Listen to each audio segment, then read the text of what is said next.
This is based on a real school's hidden emergency protocols. You've heard of school lockdown drills. But what happens when the threat isn't human? Empty hallway. Bang.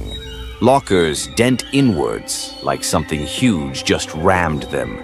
Hands scrambling to barricade door. Blood drips onto paperwork. Protocol 12, stamped in red. Something's moving above the tiles. Wet clicking noises, splintering crack. Text message. They lied. There is no Protocol 12, then autocorriges to have a nice day. Pupil dilates, reflects something with too many teeth crawling on the ceiling. Principal's voice. Glitching. Do not trust. The teachers. Faces. The lockdown protocol.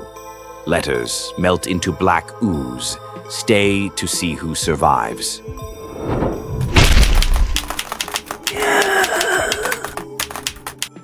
The air in room 214 hung thick with the scent of dry erase markers and teenage sweat. I slumped in my desk, watching the minute hand of the classroom clock shudder toward 2:20. Just 35 more minutes until freedom.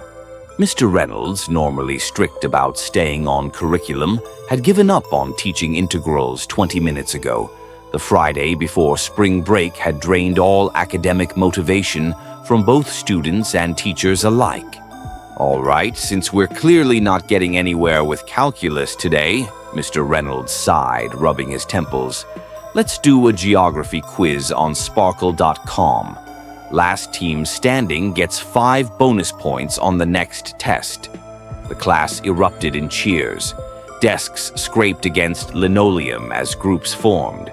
I teamed up with Sarah Nguyen and Mark Driscoll, our usual trio for these impromptu competitions. I was mid-yawn, watching Sarah argue with Mark about whether Budapest was the capital of Romania. It wasn't, when the PA system screamed to life with a burst of static that made everyone jump. Chairs screeched as heads snapped toward the speakers. Lock down! Lock down! This is not a drill!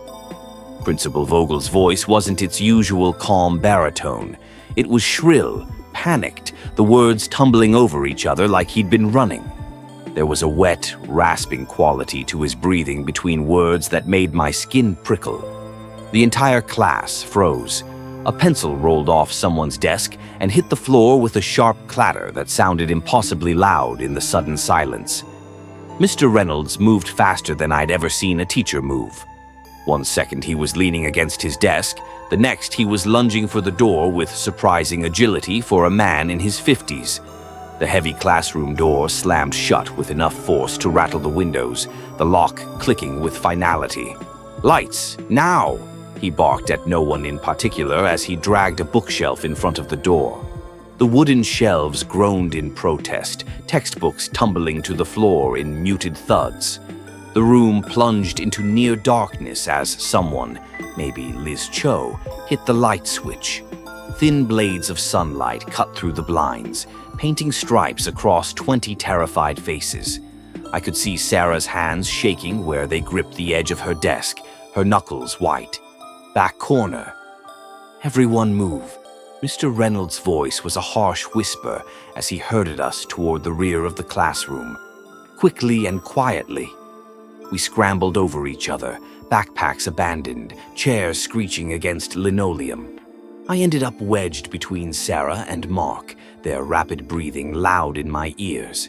Someone's elbow dug into my ribs, but I didn't dare move or make a sound. The air smelled suddenly of sweat and the sharp, metallic tang of fear. Silence. A wet, choking sound from the front of the room. My head snapped toward the noise. Emily Cortez, who had been sitting near the teacher's desk, was clawing at her throat, her mouth stretched in a soundless scream. Her desk rattled as her body convulsed, her eyes rolling back until only the whites showed.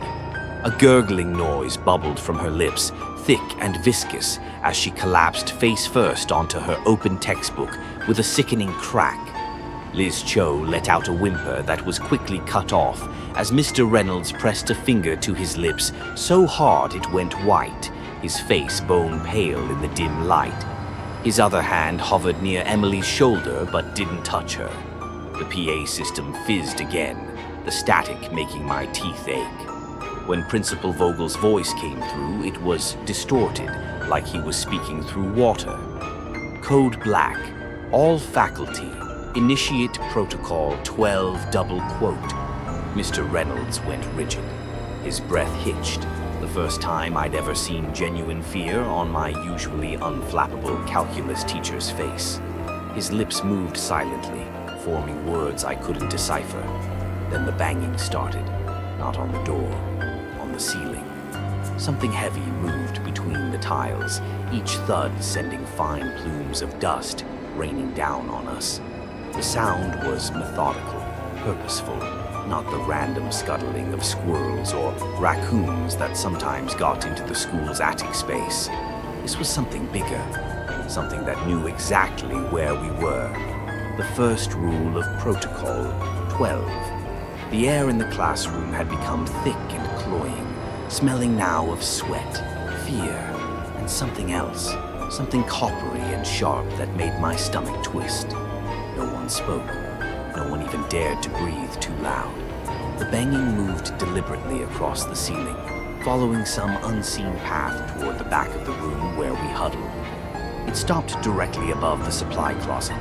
Then, a wet crunch, like teeth sinking into ripe fruit, followed by a sound I can only describe as chewing. Mr. Reynolds mouthed 2 words at us, his face ashen. Don't look.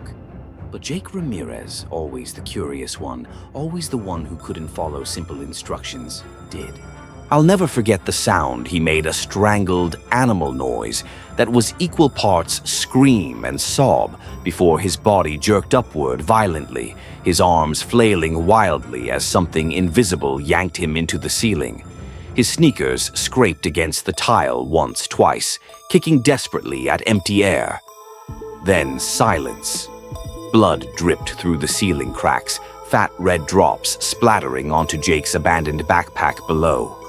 The dark liquid spread across the nylon fabric in blooming flowers of crimson. The PA crackled to life again, the voice now barely recognizable as Principal Vogel's.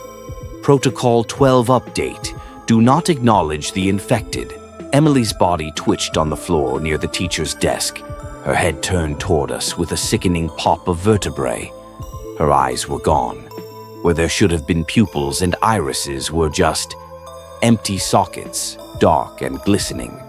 Her mouth opened unnaturally wide, jaw unhinging like a snake's, and from her throat came a sound that wasn't human, a wet, clicking noise that echoed in the hollow chamber of her skull.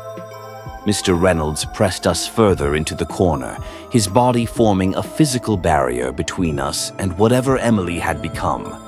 I could feel Sarah trembling against me, her breath coming in short, panicked gasps that she muffled against the sleeve of her hoodie.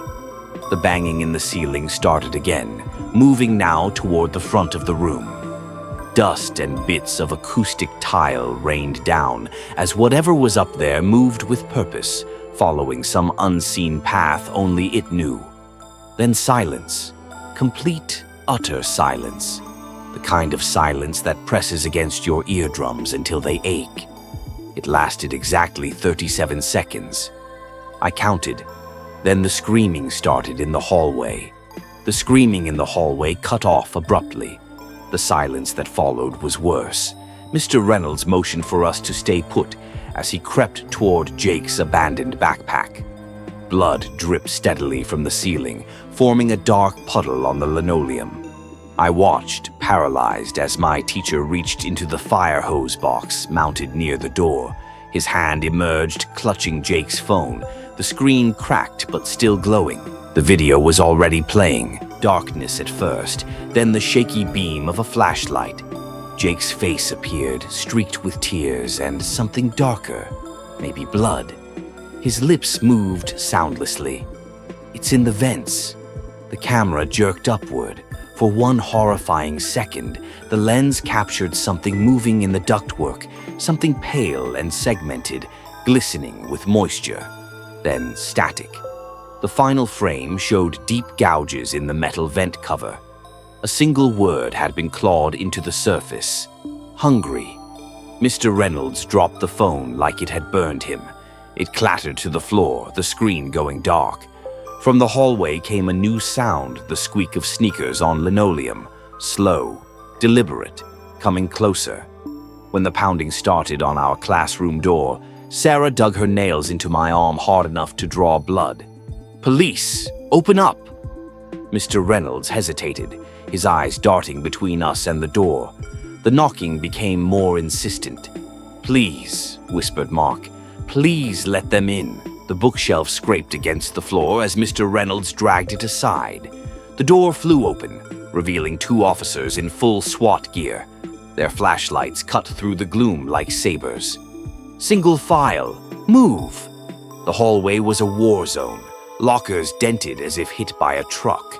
Floor tiles ripped up in jagged chunks. Dark streaks smeared the walls, some in frantic handprints, others in long drag marks. Then the emergency lights flickered. The officer in front froze. His flashlight beam landed on the stairwell at the end of the hall. A figure stood there, too tall, too thin, its limbs bent at wrong angles. The PA system gurgled to life. The figure's head snapped toward us. Its mouth split open vertically, revealing rows of needle-like teeth. The power went out completely. They closed the school for a month. The official report cited a gas leak, unexplained hallucinations, mass hysteria. Emily Cortez and Jake Ramirez were listed as transferred. Their families moved away suddenly. No forwarding addresses. I tried to tell my parents what really happened. They sent me to therapy. The therapist said it was trauma, that my mind created horrors to cope with something too terrible to process. She prescribed medication that made the nightmares fade. But I know what I saw, and I know what saw us back. Because last night, as I lay in bed, my little sister asked why I keep checking the ceiling. When I looked up, the vent was already open, and from the darkness inside came a familiar wet clicking sound, the sound of something licking its lips. Share, subscribe, and hit the bell for more terrifying true stories.